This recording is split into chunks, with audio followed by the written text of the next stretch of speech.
আমরা যা করি ভুল সবগুলা কাদের দোষ? আমাদের দোষ। হিসাব দিতে হবে হাসরে, কার দরবারে? আর সমস্ত সৃষ্টি আল্লাহর ডাইরেক্ট আন্ডারে। এগুলো একটু বুঝবেন জিনিসটা।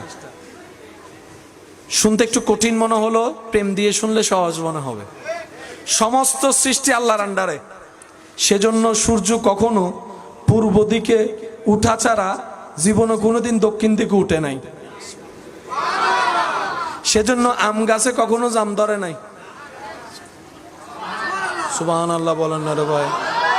সেজন্য তারা তারকের জায়গায়, চন্দ্র চন্দ্রের জায়গায়, বাতাস বাতাসের নিয়মে, পাহাড় পাহাড়ের নিয়মে, সাগর সাগরের নিয়মে, ঢেউ ঢেউর নিয়মে, মেঘ মেঘের নিয়মে, সূর্য সূর্যের নিয়মে, আসমান আসমানের নিয়মে, জমিন জমিনের নিয়মে, তাহতুসরা তাহতুসরার নিয়মে, আরশ আরশের নিয়মে, ফেরেশতা ফেরেশতার নিয়মে, জিবরাইল জিবরাইল নিয়মে। সুবহানাল্লাহ বলতে থাকেন না।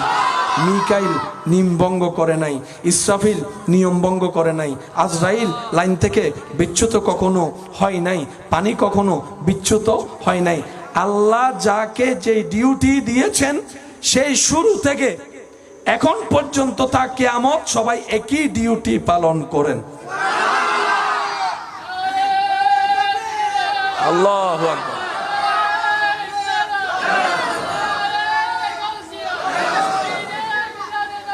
দিতে হবে নাক গলায়।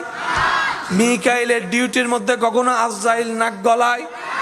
যার যেই সীমানা, সীমানার বাহিরে কেউ, একমাত্র দুইটা সৃষ্টি সীমানার বাইরে উল্টা নিয়মে চলে।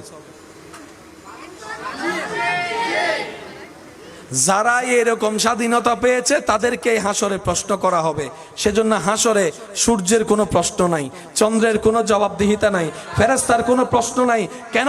তারা সর্বদাই রবের আন্ডারেই ছিল। সুবহান। এবার বলেন, ভুল করলে দোষ কার? একটু সবাই বলি। চুরি করলে দোষ কার? গুনাহ করলে দোষ কার?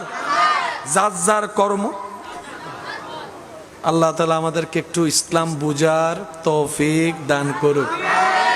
আর একটু জোরে বলেন। এবার আসেন, আল্লাহ তাআলা বড় দয়া যতগুলো আমাদের উপর করেছেন, স্কুল কলেজ ভার্সিটির বাইরা যদি থাকেন, বোনেরা যদি শুনেন, একটু মনোযোগ দিয়ে শুনবেন। কেন বলা হয় আজীবন যদি সিজদায় রবের দরবারে ঝুঁকে থাকি শুকরিয়া আদায় করা হবে না? আল্লাহর এক একটা নিয়ামত নিয়ে গবেষণা করলে আপনি রবের প্রেমিক হতে বাধ্য হয়ে যাবেন।